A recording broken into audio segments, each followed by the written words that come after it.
or distant relatives.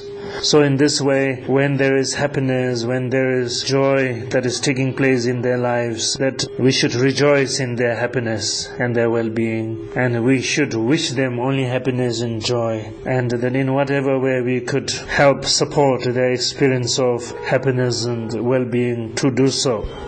So looking out in this way is all different support to developing the mind of loving kindness. Now, so sort of the wholesome side of it. Now, as to what stands in the way of loving kindness, or what is opposed to loving kindness, is primarily anger and aggression.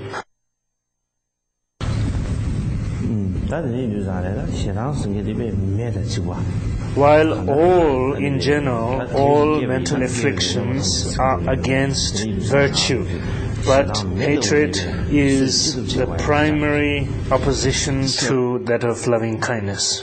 And this is therefore what we need to watch out for. When, as we say, the rage of the fire of anger blazes, then all wealth of virtue gets burnt away. And so, with this understanding, we need to be sort of ready, in a way, to put out the fire of aggression in order to protect loving kindness and such virtuous outlook. So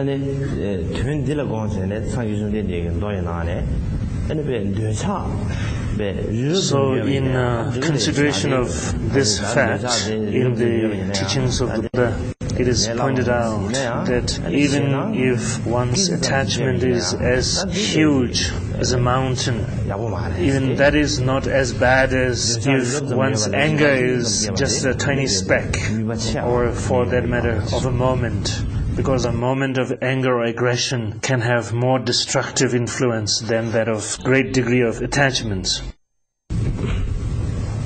And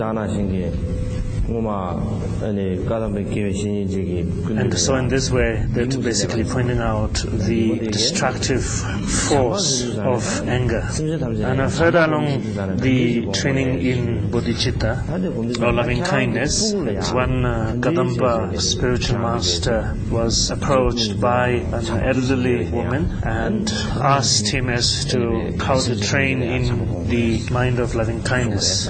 So she was told that just as one has genuine feelings of kindness and caring to one's own child, or just as good parents have genuine feelings of kindness and caring towards one's child, in that same manner that one should have it towards all beings. And so she was in a sort of state of awe to hear that this is the kind of feeling that one should have towards all beings, and that this would not be something even closely possible. But through training, that such is possible.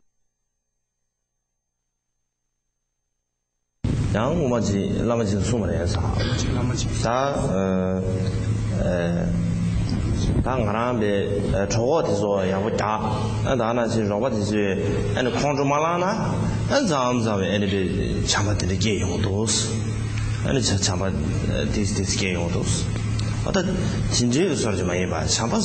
there is another incident where a certain individual had told his teacher that when he's had enough food, feels replete, and when there's nobody who's bugging him, then at such moments it is not difficult for him to have thoughts of loving kindness. So that one's training in loving kindness should not be sort of limited to such circumstances or limitations, that at all times and all circumstances that one should train in the attitude of loving kindness.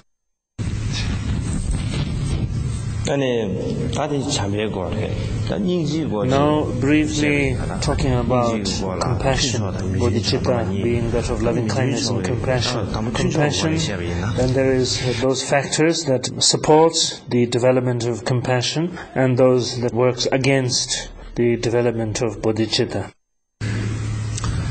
So first, as to what is essentially bodhicitta. Bodhicitta in essence is when noticing or seeing beings suffering, their genuine wish for their freedom from suffering. This is essentially the attitude of bodhicitta.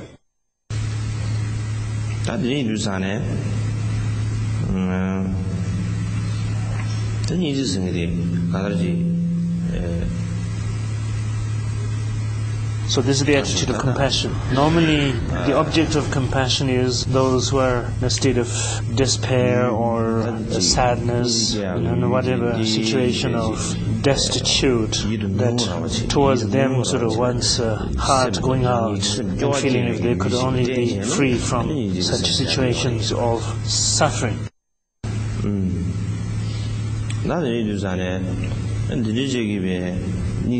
So in cultivating the mind of compassion, it is important that this is not just an external sort of exhibition or that lip service compassion, and that it must not be for the purpose of appearance, but it must be heartfelt, that the experience is happening more in one's mind than trying to put a show of it appearance-wise.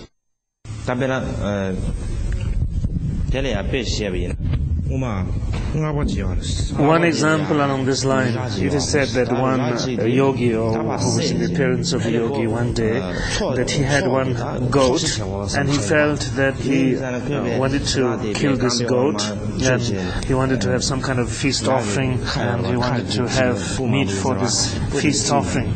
So in this way he wanted to kill the goat, and so had pulled the goat down under his foot, and he started from the goatee or the goat's beard, and then the goat starts making a great deal of noise out of pain. And then when hearing the goat's noise of pain and agony, and some of the neighbors started looking towards what was going on, and the yogi just didn't want the neighbor to know exactly what he was doing, and he started saying, oh, the beard is in the way, and so it's having difficulty getting grass inside the mouth, so I'm trying to get rid of some of the beard. And so that kind of show of compassion or kindness, as if it was doing a favor to the goat, though he had something else in his mind.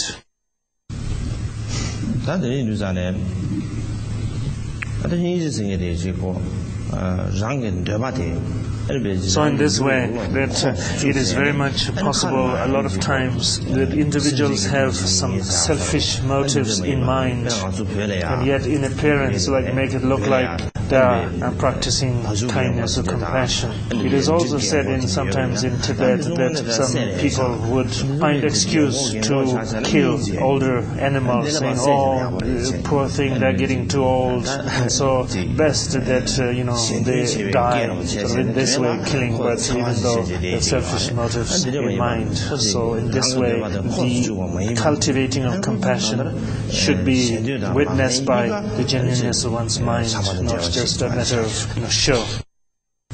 It is also equally important that one's cultivation of compassion is unbiased and impartial, and cultivating it towards all beings equally, and not just self-interest based.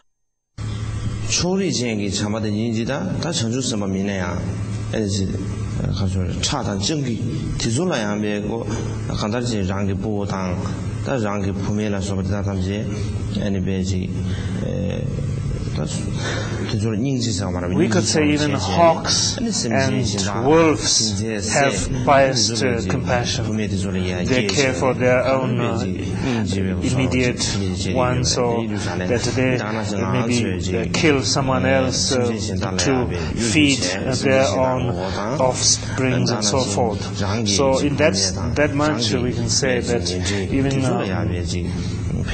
such animals care for their own kind.